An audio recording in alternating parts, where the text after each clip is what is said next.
بسم اللہ الرحمن الرحیم۔ پیارے بچوں، السلام علیکم۔ امید ہے کہ آپ سب خیریت سے ہوں گے۔ میں ہوں آپ کا معلم محمد اسامہ انس۔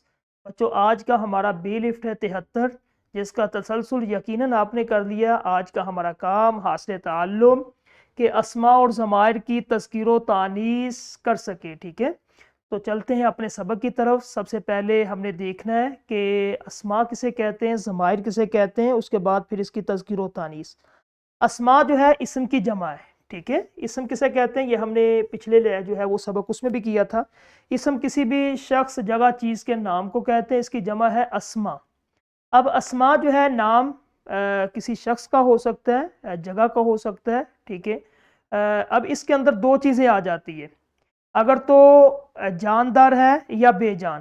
مثال کے طور پہ آپ نے ایک مرد کو دیکھا، وہ بھی اسم ہے، اور ایک بے جان چیز کسی کتاب کو دیکھا، وہ بھی اسم ہے، ٹھیک ہے؟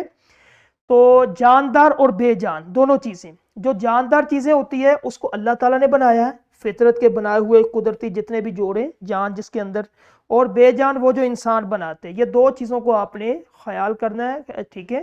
دو چیزوں، پھر ان کی الگ الگ جو ہے نا تذکیر و تانیث ہم دیکھتے ہیں۔ جاندار جو ہے اس کی تذکیر و تانیث حقیقی ہوتی ہے، جس طرح یہ دیکھیں حقیقی تذکیر و تانیث یہ اللہ کی طرف سے ہوتی ہے، اس میں انسان نہیں، بلکہ اللہ تعالیٰ جس کو جو ہے وہ جس طرح یہ اس کی تعریف دیکھیں کہ جس میں نر کے مقابلے میں مادہ اور مادہ کے مقابلے میں نر، یہ اللہ تعالیٰ نے تذکیر و تانیث بنائی ہے۔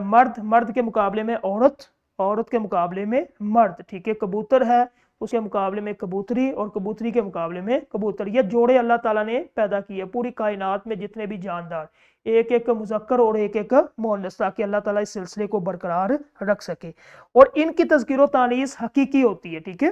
جانداروں میں چونکہ قدرتی طور پر نر اور مادہ کا فرق موجود ہوتا ہے، اس لیے ان کی تذکیر و تانیث بھی حقیقی، یہ بالکل آسان ہے۔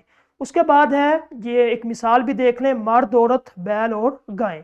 غیر حقیقی تذکیر و تانیث کسے کہتے ہیں؟ یہ غیر حقیقی ہوتا ہے زبان جو بناتے ہیں، یعنی کہ آپ کی زبان اردو ہے، یہ جس نے اس زبان پہ کام کیا، جن کی گرفت ہے زبان پہ، کیونکہ یہ زبان عربی اور فارسی سے مل کے بنی ہے، تو چونکہ اس زبان کے جو ماہر ہیں انہوں نے اس کے جتنے بھی تذکیر و تانیث وہ مقرر کر دیے۔ اگر تو قلم، انہوں نے ایک لفظ لیا قلم، بے جان ہے، اگر انہوں نے کہا کہ یہ بے جان جو چیز قلم ہے اس کو مذکر کریں گے تو یہ مذکر ہی ہوگا، اگر مؤنث ہے تو یہ مؤنث ہی ہوگا، ٹھیک ہے؟ بے جان اسماء میں نر اور مادہ کا کوئی قدرتی فرق نہیں ہوتا۔ بے جان چیزوں کی تذکیر و تانیث کا تمام تر دار و مدار اہل زبان، یعنی کہ زبان بنانے اور بولنے والوں پر ہوتا ہے، ٹھیک ہے؟ اس کے بعد اہل زبان کے مقرر کردہ اصول۔ قلم، اہل زبان نے کہا کہ یہ مذکر ہوگا تو ہم نے کہا ٹھیک ہے مذکر۔ گیند مؤنث ہے، اہل زبان نے کہا تو ہم اس کو مؤنث ہی استعمال کریں گے، اپنی طرف سے اس کو مذکر کے لیے استعمال نہیں کریں گے، ٹھیک ہے؟ یہ خاکہ موازنہ حقیقی اور غیر حقیقی تذکیر و تانیث کا۔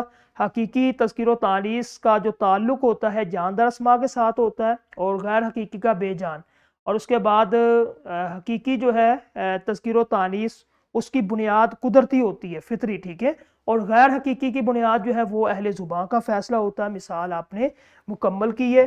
اسی طرح دوسرا ہے ہمارے پاس ضمائر، یہ تو اسماء تھا، ضمائر کی تذکیر و تانیث کا کوئی فرق نہیں ہوتا اردو زبان کے اندر، ٹھیک ہے؟ مذکر کے لیے بھی استعمال ہوتی ہے، مؤنث کے لیے، یعنی کہ مثال کے طور پہ یہ آپ لفظ استعمال کر رہے ہیں وہ ضمیر ہے، یہ ضمیر جو اسم کی جگہ استعمال ہوتی ہے اس کو ضمیر، انگلش میں اس کو ہی شی کہتے ہیں، ٹھیک ہے؟